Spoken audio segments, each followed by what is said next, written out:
Olá a todos, eu sou Everton de Oliveira, o professor Água do Instituto Água Sustentável, e esse é o nosso programa Pompa, porque o mundo precisa de água.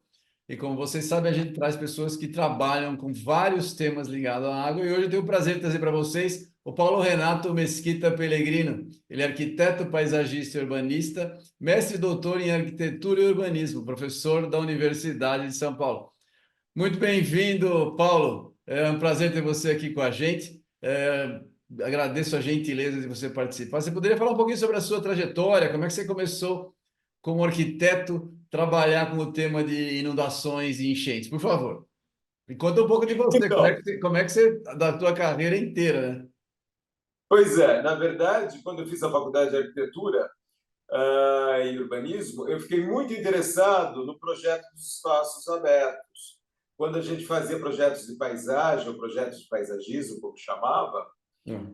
nós fazíamos justamente aquilo que me atraía muito, que era como você podia fomentar o desenho dos espaços que não são edificados, que são aqueles espaços que estão ao redor dos edifícios, nos parques, nas praças, que são aqueles espaços que permeiam a cidade, que envolvem a cidade, os espaços rurais. Então, nós temos todo um conjunto de espaços que tem Sim. uma tradição muito antiga de projeto e de planejamento, que vem lá da época, é, sei lá, se você for falar com um chinês, como o Jiayu, lá, o tunísio que fala, tinha É. até um imperador, há 2.000 anos atrás, que já sabia tudo, como fazer o planejamento das cidades, do melhor localização no terreno, como tirar o melhor partido das posições em relação aos elementos naturais, como tirar o melhor proveito do sítio, como você criar com a paisagem, valorizar a paisagem local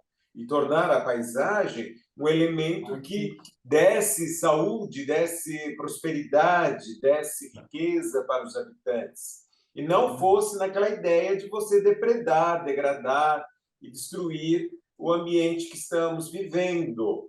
Então, com essa tradição do planejamento e da arquitetura da paisagem, que vem lá, então, de milhares de anos, É. você passa por todas as histórias. Nós temos uma visão muito eurocentrista, né? A Sim. gente acaba vendo muito mais na linha do que os ingleses fizeram, do que os franceses antes deles, do que os italianos antes dos franceses.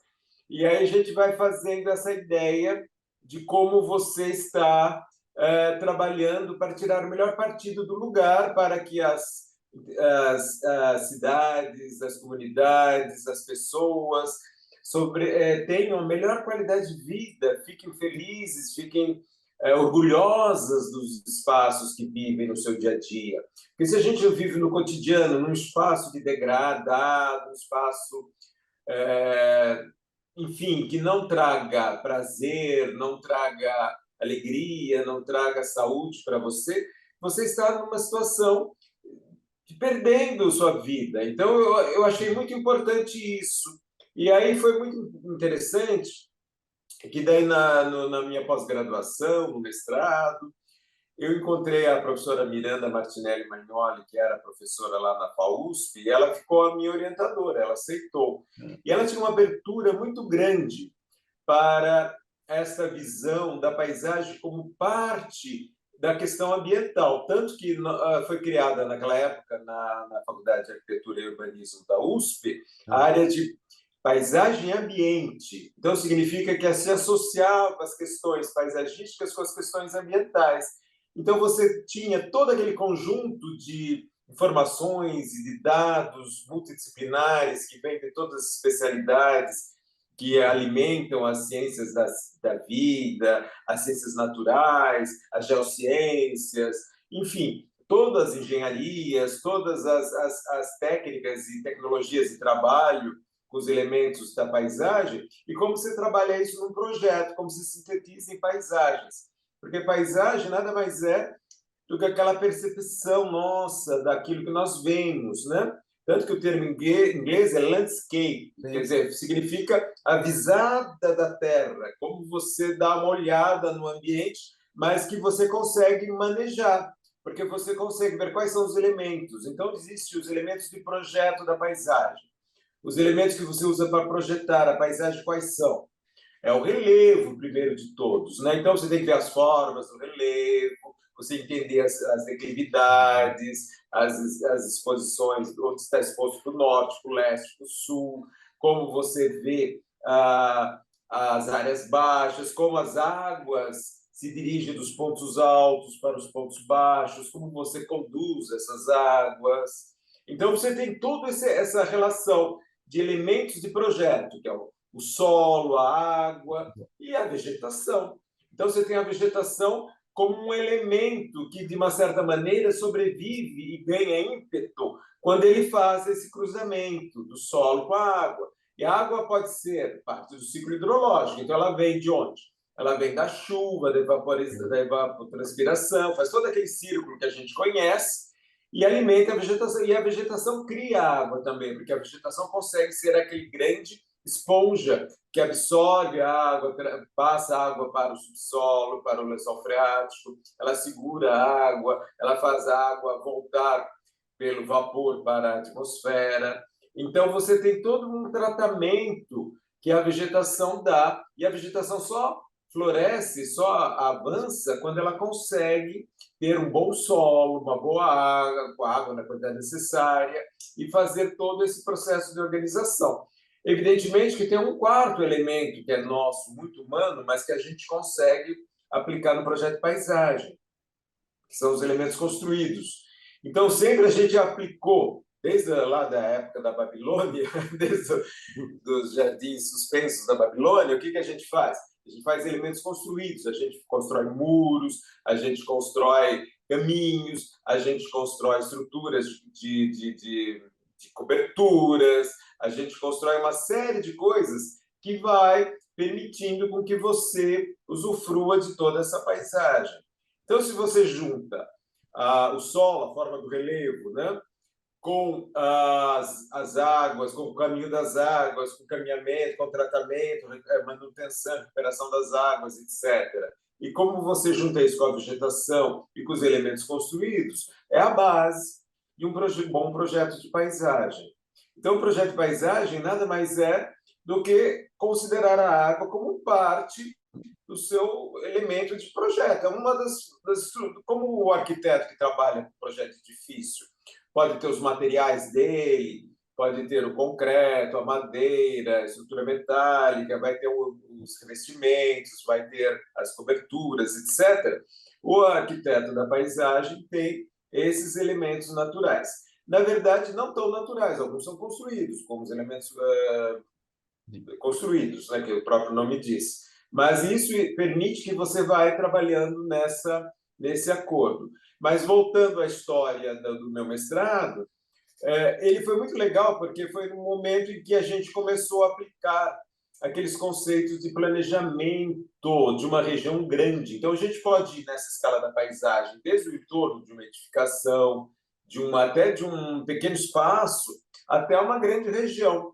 E tinha naquela época lá, que vinha já da tradição, já de planejamento da paisagem, dos anos 60, 70 do século passado, que era o planejamento ecológico da paisagem. Então, você tinha, desde a época do Philip Lewis, antes dele, mas depois chegou o o Ian McHarg, você tinha antes deles lá o Olmsted, que era o fundador do termo, que cunhou o termo arquitetura da paisagem nos Estados Unidos, em 1800, no final do século XIX.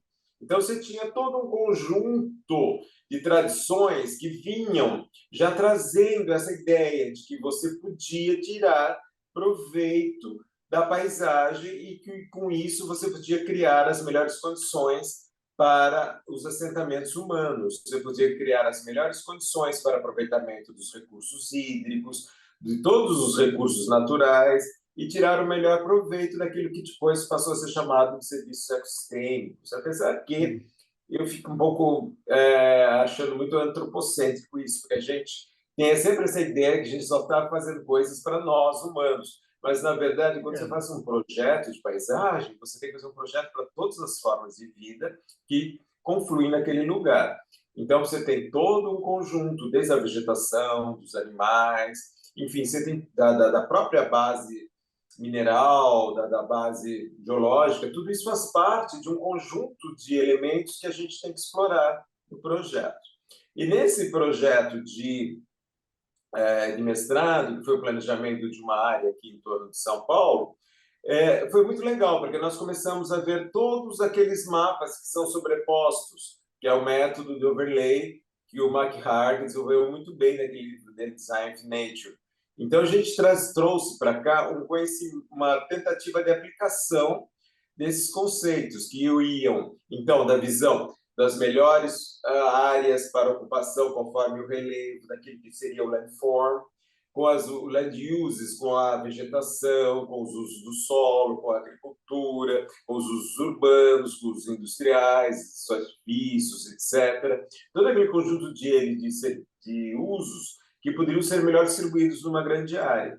E aí nós começamos a ver como era fundamental a questão da água, porque a água é o grande somatório, ela reflete tudo o que acontece. Se você pega o conceito de uma bacia hidrográfica, a água é o reflexo de todo o uso da bacia. Então, você precisa ver como que você conserva as águas nos pontos mais altos, como você conduz as águas pelas encostas e como você acomoda as águas nos pontos mais baixos de reunião das águas. Então, você teria que ter esse conjunto de fatores que foi levando essa visão de como era fundamental a trabalhar com as águas. Depois disso, no meu doutorado, a gente foi também num detalhe de uma área específica, aqui também na Zona Oeste de São Paulo, e nós vimos que tinha muitas relações entre aquelas questões de risco, de áreas de risco, deslizamentos, de inundações e alagamentos, que eram caracterizadas por essa visão um tanto quanto que desconsidera justamente esses fatores, esses condicionantes do território. E aí foi legal, porque daí nós fizemos uma série de projetos que foram, primeiro, um projeto que era focado no Rio Pinheiros, aqui em São Paulo, que eram as margens do Rio Pinheiros, e fomos por um lado um pouco da percepção ambiental, então entender por que as pessoas não enxergavam mais o rio. Isso já no final dos anos 80, início dos anos 90 do século passado. Então significa que aquilo era uma estratégia muito interessante de enfoque. Como que era desvalorizada a água na paisagem urbana aqui de São Paulo e que refletia em várias cidades do Brasil e que gerava essas disfuncionalidades, esses problemas que geravam essa questão da degradação das águas. Então, vocês chegavam naquele paradoxo, né?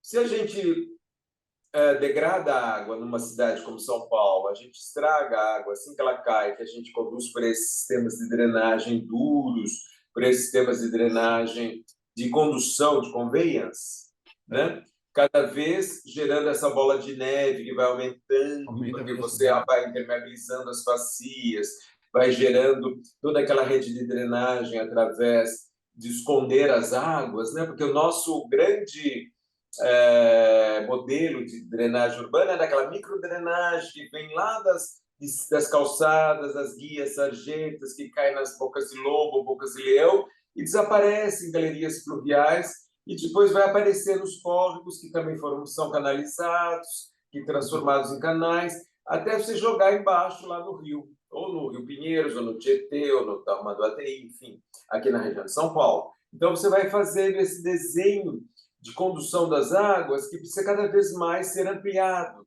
Porque quando você vai aumentando essa impermeabilização da paisagem, você gera o quê? Você gera cada vez um volume maior de água chegando num tempo muito menor, gerando as inundações. Então, vem a pergunta, será que um bom projeto de paisagem não ajudaria a gente a trabalhar com as águas na cidade? Então, é isso que me trouxe para essa questão. E aí eu comecei a participar de uns planos de bacias urbanas com o pessoal do CTH, lá do Centro Tecnológico Hidráulico, do Departamento Hidráulica da Poli. Tinha o professor Mário Tadeu de Barros, que era que me chamou para um projeto lá do Rio Cabo Sul de Baixo, de um plano de bacia, que acho que foi um dos primeiros planos de bacias urbanos aqui de São Paulo, em que a gente tentava aplicar esses conceitos. E foi nessa época também que começou a ter muito em voga o conceito de infraestrutura verde, quer dizer, que você começava a ver o projeto das áreas verdes, dos espaços verdes e de vegetação, de água, como parte de uma grande infraestrutura necessária para a cidade. Então a gente partia de uma ideia de que não era mais uma coisa boa de se ter no final. No final, depois a gente impermeabilizar tudo, canalizar tudo, concretar tudo. Daí a gente chama aqueles arquitetos para fazer um plantiozinho na borda do piscinão ou do canal e chama isso de parque linear. Então, já tinha uma ideia, isso em 2005, quer dizer, fazem quase 20 anos, em que nós fazíamos essa proposta. Não, acho que essas cidades, os seus espaços que absorvam as águas como grandes espaços esponja, podem ajudar a tratar as águas da cidade. Isso seria um projeto de uma infraestrutura verde. Deixa eu fazer uma pergunta. Eu concordo com você. Eu trabalho bastante com água subterrânea e eu sei da importância da não impermeabilização para a gente poder fazer com que esse ciclo dentro de uma cidade, o ciclo da água, funcione de uma maneira melhor, diminua a velocidade da água de escoamento, facilita as enchentes. A minha pergunta é a seguinte: quando eu vejo você falar, eu vejo um monte de lógica e de fato, vejo que pouco disso acontece. Na prática, eu pergunto da sua frustração. A gente pega uma cidade como São Paulo, a gente só vê concreto para todo lado, toda solução é mais concreto, né? Algumas pessoas se preocupam com as áreas verdes, mas é o que você falou. Coloca um pedacinho aqui, um pedacinho ali, não tem um projeto como um todo de cidade. Além de ser pouco cientificamente comprovado que não é bom, porque a gente está pagando o preço das inundações, enchentes, né? É muito feio, né? É muito feio. Você fica com uma cidade enfeiada, e a gente sabe que cidade enfeiada, ela... Não é competitiva, expulsa a população. Exatamente. E É quem isso. pode se muda. Só atrai. Quem que você vai atrair? Porque uma cidade precisa ser uma cidade competitiva economicamente, para atrair investimentos, Isso. atrair uma população Isso. que traga contribuições efetivas na cidade, como se acomoda a população. É, E não mas... é só isso, porque não é só questão do enfeiamento, é uma questão também de conforto. Porque uma Sim, cidade claro, mas... Sim. concretada, em que É, você abdicou da água na vegetação, em que você não usa a vegetação com todo o potencial dela, você fica bastante quente, né? Não fica claro. um clima hostil a pessoas que moram É lá. bem É isso. desconfortável. Mas Então como é que você é? Qual que é a tua sensação em relação à frustração? Porque é difícil de fazer acontecer isso que você conhece, que você entende tão bem. É uma briga difícil, porque a gente tem um novo plano diretor, o novo plano diretor a gente só está pensando em verticalização, em termos de cuidado de paisagem, a gente vê quase nada no plano diretor, o novo plano diretor. porque você vê muito bem que essa tendência de você impermeabilizar através da ocupação total dos lotes, principalmente nos níveis do térreo, do subsolo e Sim, dos primeiros andares, você torna o lote absolutamente uma área que manda fora a água que cai lá. Essa água que cai ali vai parar no sistema de drenagem urbano, que também está exatamente. todo impermeabilizado. Aí você precisa abrir mão, você precisa ter piscinões para segurar essa água. Daí você olha para as únicas praças que sobram, para as únicas áreas verdes, e fala: aqui vamos fazer um piscinão. Mas vai ser subterrâneo. Tudo bem, mas aí você impermeabiliza aquela praça e faz uma laje em cima e põe Isso, uma isso. área de gramado com algumas arvoretas, mas aquilo não tem mais o papel de Não, segurar. Quer dizer, segura do lado hidráulico, mas não dá aquela permeabilidade, não dá o tratamento não, das nada. Não tem conexão hidráulica mais nenhuma com a parte inferior. Ele vai de novo para coletar, vai mandar de novo para o rio o que cair ali, mesmo que filtre.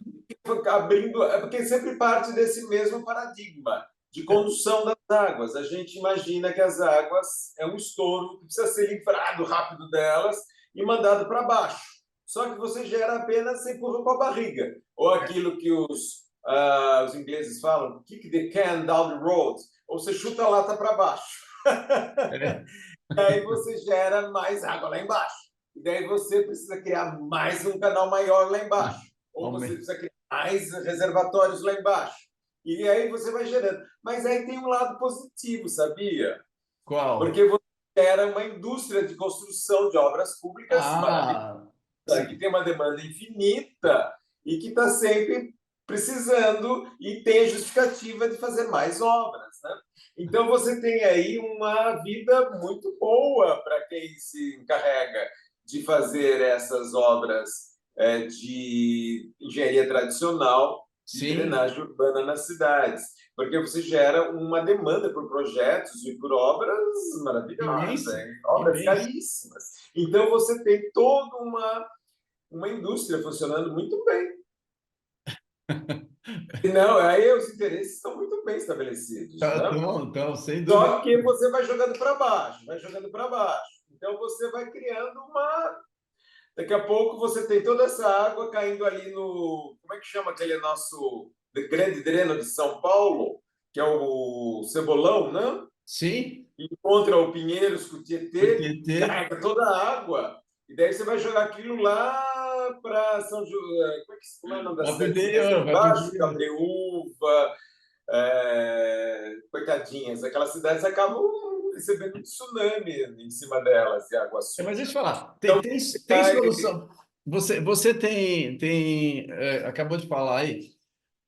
Você acha que piscinão é a chave para resolver o problema? O que mais daria para a gente fazer? A gente tem que fazer alguma coisa antes do piscinão? Qual não, seria a solução para as inundações? isso, Com o seu você vai conhecimento? nessa tradicional de condução das águas, como é feito esse modelo convencional de drenagem, você vai ter que, inevitavelmente, ter grandes reservatórios, porque você Sim, destruiu as várzeas, você ocupou toda a área que a natureza tinha dado de graça para a gente, sim. para poder receber essas águas e tratar essas águas. Agora você faz um arremedo, você faz uma tentativa de refazer o papel que essas áreas tinham antigamente com essas bacias de detenção.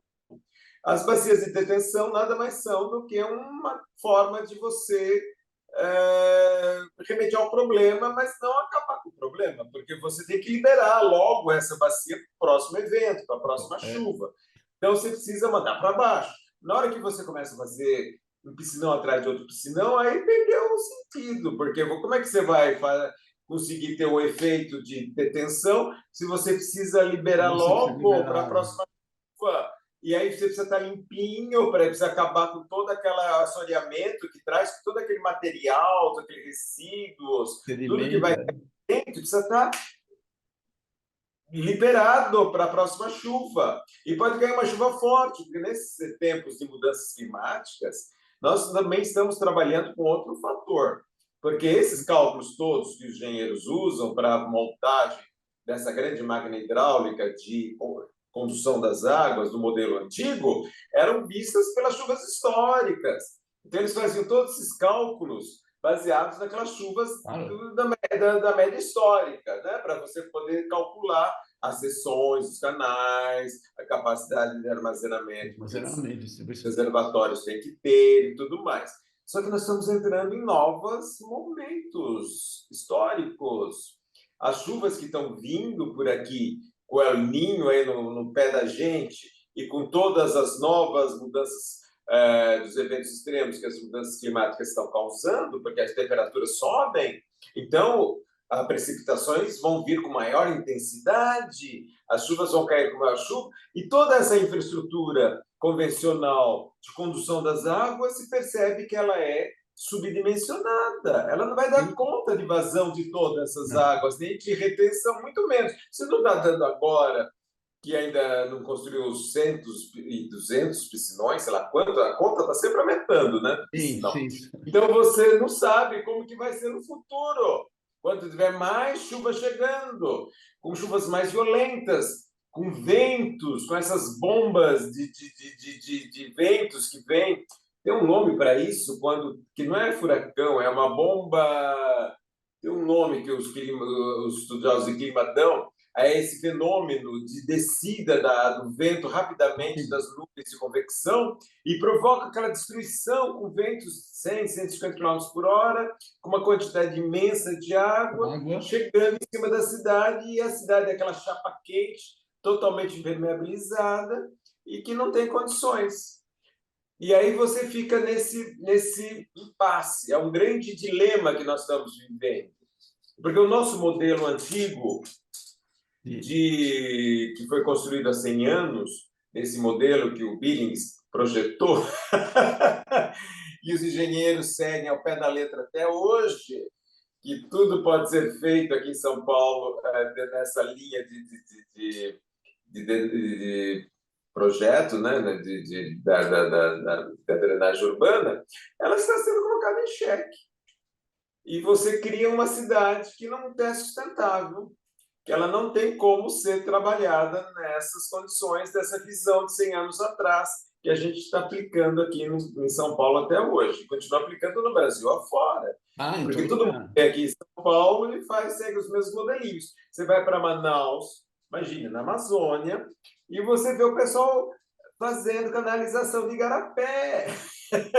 Então, aquela cidade que já tinha aquela cultura, de saber da variação dos conviver com a água, cidades flutuantes, tinha aqueles barcos, agora eles tentam concretar tudo e segurar, e vão segurar isso na Amazônia.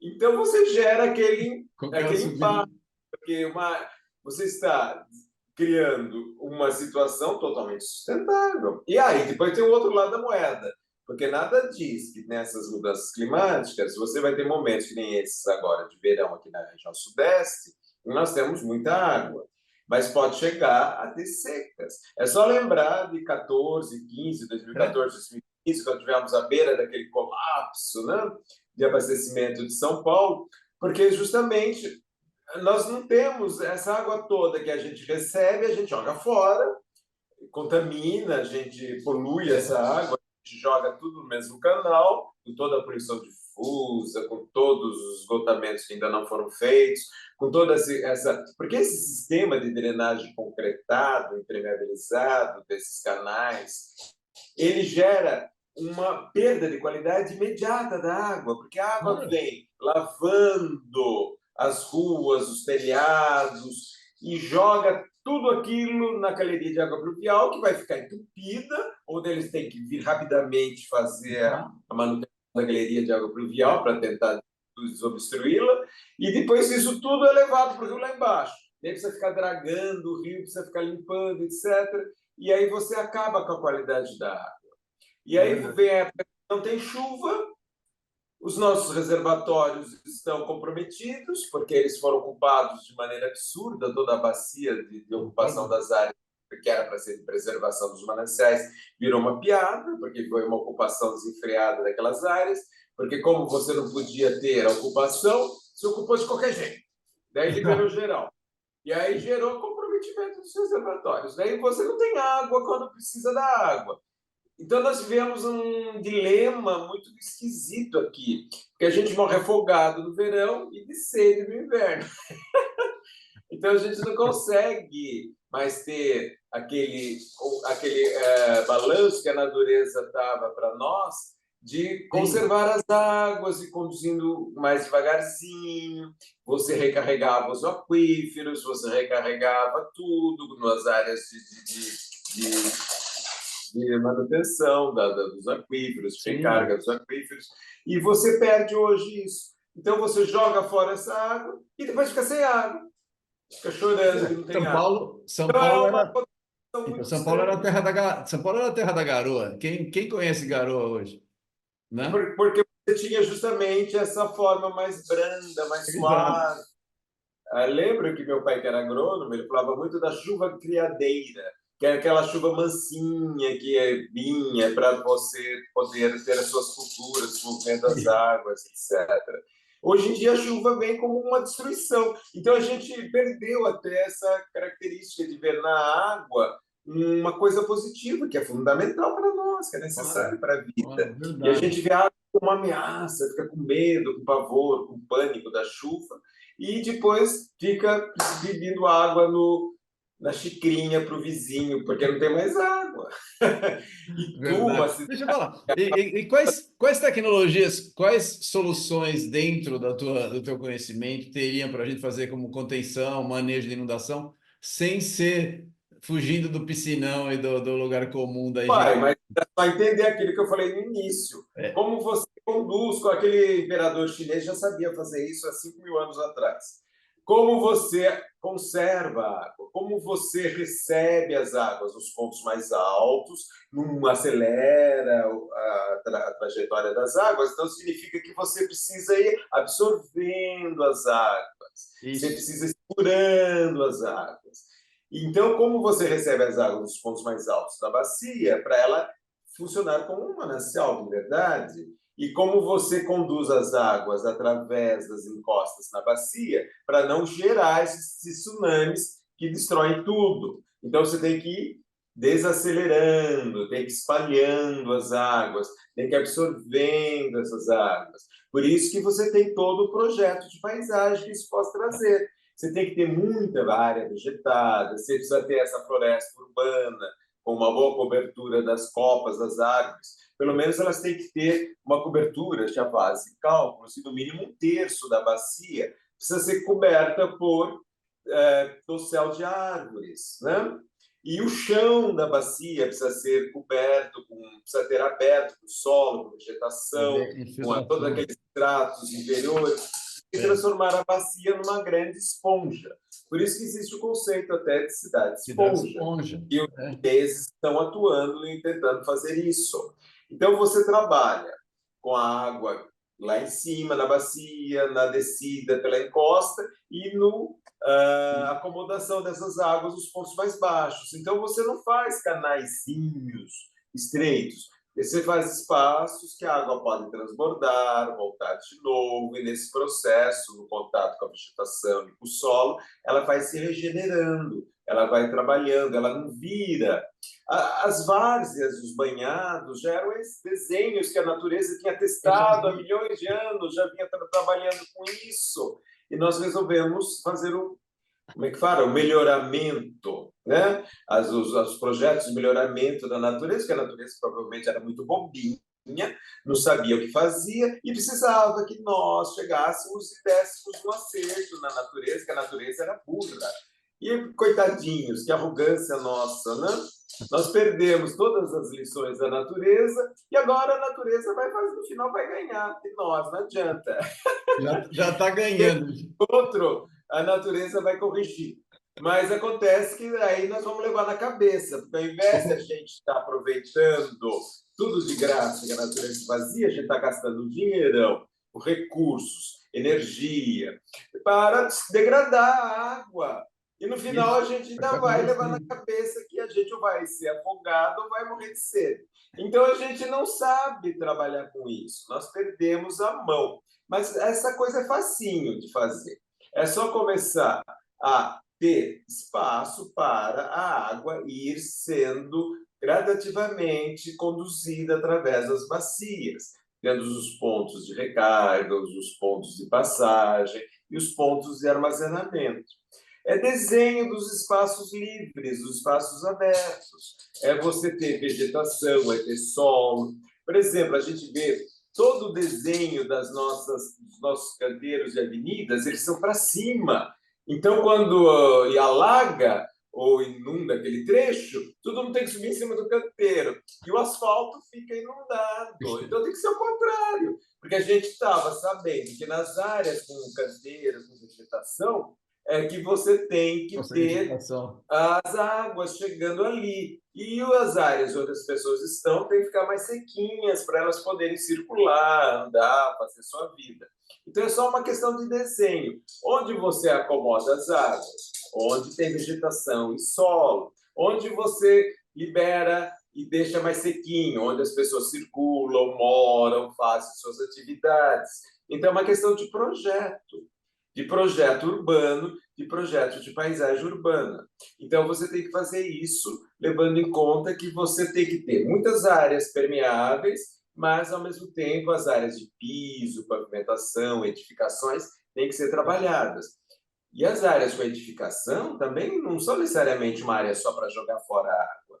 Você tem teto verde, parede verde, pisos permeáveis, você tem todo um conjunto de instrumentos de trabalho que podem ser usados para projetar, desde quando você faz um projeto de um edifício até um projeto de uma rua, de uma praça. Aqui mesmo, no fundo de casa, tem uma praça aqui na Vila Madalena, que é a Praça Emir Sader, estou vendo aqui da janela.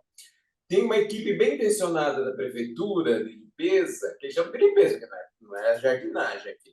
Eles vêm, roçam tudo até deixar o solo exposto e depois rastelam, porque não pode deixar uma folhinha no chão, porque é considerado multa da prefeitura. Porque eu já fui falar lá com o pessoal que cuida dessa equipe de manutenção, eles dizem que tem habitantes, moradores do entorno que reclamam se não tiram todas as folhas do chão. Só que tem uma coisa, essa praça é um talude. Então, na hora que você tira toda a vegetação, você tira toda a serrapilheira que está se formando, toda a proteção do solo, começa aquela erosão. Então, cai uma chuvão, as águas carregam todo o material e vai ocupando as áreas, toda a área de drenagem dura que eles tinham construídos, com grelhas, com canaletas, é tudo entupido. Claro, então, eles começam, a água passa por cima e traz toda a terra para baixo. Aí vem uma outra equipe da prefeitura fazer o quê? A lavagem dos caminhos, porque eles ficaram cheios de terra. Então, elas trazem o caminhão, ainda bem que eles dizem no caminhão que é água de reuso, espero que não seja água dessa pesca, né? Deve ser uma água que eles coletam em algum lugar, de uma forma que não seja água potável. Daí eles ficam lavando toda a praça, até uma hora que as árvores começam a ruir, porque como eles cavocam, as raízes começam a ficar expostas e bem abaixo. Outro dia mesmo caiu aqui um jacarandá lindíssimo, mas por quê? Porque tinham construído uma canaleta de concreto para conduzir as águas. Então, a raiz do jacarandá ficou só de um lado. Então, teve aquele efeito alavanca e o cisalhamento da árvore. Deixa eu fazer uma pergunta. Como é que a gente tenta falar para um público mais amplo? O que as pessoas poderiam fazer como iniciativa própria nas suas casas, onde elas moram, para melhorar a situação, fazendo uma ação? Começar a segurar a água, gente. A água vai ser fundamental. Você precisa ter lugar para segurar a água. Você precisa. Perfeito. Como é que fala? Isso tem um termo em inglês que é harvest, que é colheita das águas. Toda a água que desce do telhado, toda a água que cai pelas calhas, em vez de você jogar no ralo e mandar lá sei Deus para onde, se livrar daquela água, segura aquela água no seu terreno.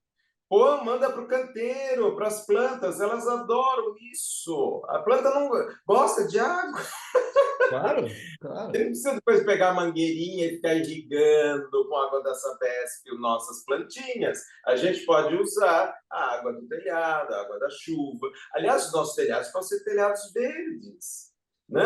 Onde a gente puder ter uma laje, não precisa ser um telhado verde intensivo, com vários metros de profundidade, que fica muito pesado. Você pode fazer o telhado verde extensivo, que é deixar só uma vermiculita expandida, jogada ali em cima e um pouquinho de substrato vegetal, que as plantinhas vêm naturalmente por elas mesmas. E elas vão brotando, elas vão criando. Às vezes precisa ter uma impermeabilização da laje, se você vai morar embaixo. Exato. Uma coisa para a água não começar a fazer aquelas manchas pretas na parede. Mas, fora isso, dá para você ter o telhado verde, dá para evitar as águas que descem pelas tubulações, pelas calhas, pelos tubos. E lá embaixo você começa a espalhar essa água no seu terreno. Nas calçadas. Você tem uma ideia muito louca, que eu não sei de onde vem, que as pessoas veem uma árvore plantada na rua, eles acham que vão ajudar a árvore se fizer o quê? Construir uma mureta no pé da árvore. Então, você já começa a fazer aquele muretinha. Para impedir que a água entre. É porque é para o cachorro do vizinho não fazer xixi na sua árvore, deve ser essa a sua ideia, né? Então você começa a fazer uma muretinha. Daí você aterra o colo da árvore, que é o ponto mais sensível da árvore, onde você vai começar a apodrecer aquela árvore. Foi o que acontece. Depois a árvore cai, daí sobra pelo menos a muretinha, como uma espécie do jazigo, do túmulozinho da árvore. E daí fica aquilo lá, e aí você não consegue nem deixar a árvore que escoa pela calçada entrar no buraco da árvore, porque não pode, nem nos canteiros. Quando você tem uma calçada verde, entre aspas, o que você faz? Você faz também uma guiazinha separando o piso da área de vegetação. Significa que a água que escorre pelo piso não entra na vegetação. E aí a vegetação precisa ser molhada com uma mangueirinha da Sabesp. Então você vai fazendo uma série de probleminhas que começa no desenho da sua casa, da sua calçada, da sua rua, do seu parque, da sua praia. Não precisamos nem entrar nas praças, tem esse exemplo aí da praça que eu Sim. falei aqui do lado. Então você vai seguindo uma série de coisas que vai conservando a água no seu terreno, na sua casa, na sua propriedade, e vai mantendo isso o mais permeável possível, para ir segurando a água, tratando a água e evitando que ela vá formar aquela tsunami lá embaixo. Então você vai fazendo isso aos poucos, vai criando isso como uma ferramenta de que a água deve ser. Tem até um manual que os engenheiros, que os arquitetos paisagistas americanos seguiam há 30 anos atrás, chamava Start at Source, quer dizer, comece na fonte. Aonde a água cai pelo pingo da chuva, ela tem que demorar o maior tempo possível para correr para baixo. Então, quanto mais a água que cai da chuva ficar no lugar que cai, que pode ter várias estratégias, a vegetação, a serrapilheira, que As esconde folhas, serapilheira, é isso aí. coisas que vão protegendo o solo, essa cama morta que chamavam, mas tem muita vida lá, essa cama viva do pé das árvores, ela vai mantendo a água o mais tempo possível antes dela começar a escorrer, escoar para baixo. Então você pode fazer em vários momentos isso. Paredes verdes que não precisam de irrigação. Porque fizeram umas paredes verdes aqui em São Paulo absurdas, que precisava viver de cotejamento, que nem uma hidroponia. É Então uma ficava manutenção uma absurda. hora, ficou muito caro, acabou o dinheiro, secou tudo. Parou o dinheiro, secou o muro, a parede verde. Então, isso também não funciona. Então, você precisa ter uma parede verde em que funcione aquelas plantas que nascem em paredes rochosas. É só ver lá na praia, onde nascem aquelas plantas na rocha. Que plantas são aquelas? Como que eu posso trazer para plantar numa Cara, parede aqui em São Paulo? muito Então a bom. gente não precisa ficar irrigando, porque teto e parede verde, que você precisa ficar molhando, não funciona. Aliás, toda irrigação já em si é um sinal de insustentabilidade. Porque se você É, precisa ficar irrigando, a não ser que você seja no deserto, né? Você mora no deserto, que em já é Israel, insustentável, que já é insustentável para a planta. tem coisas incríveis, irrigação, cotejamento, pororó, pororó, pororó.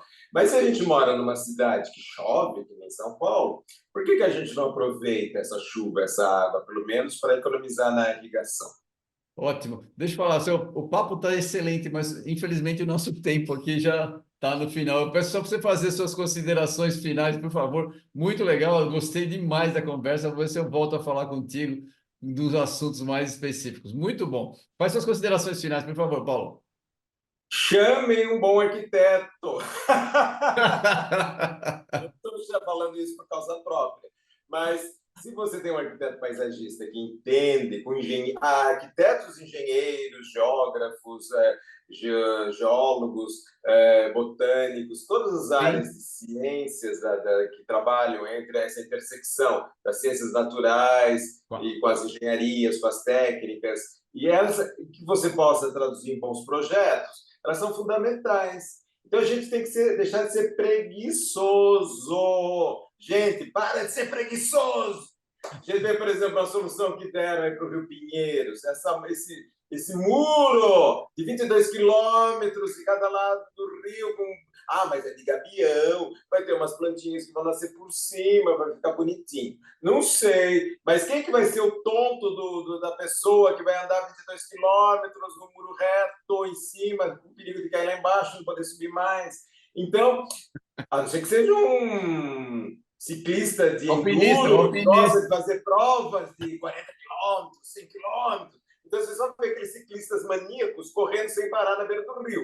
Mas para gente normal, gente de idade, gente com limitações, não consegue, não vai usar nunca esse muro de 22 quilômetros. Então, não adianta, gente. Tem que ter desenho, projeto, e deixar de ser preguiçoso, deixar de repetir as mesmas fórmulas que a gente aprende acho que na aula de hidráulica, não sei, na aula de estruturas, na faculdade de engenharia, nas aulas de arquitetura, de sei lá, porque as pessoas repetem isso, parece que fizeram uma lavagem cerebral e continuam repetindo as mesmas soluções.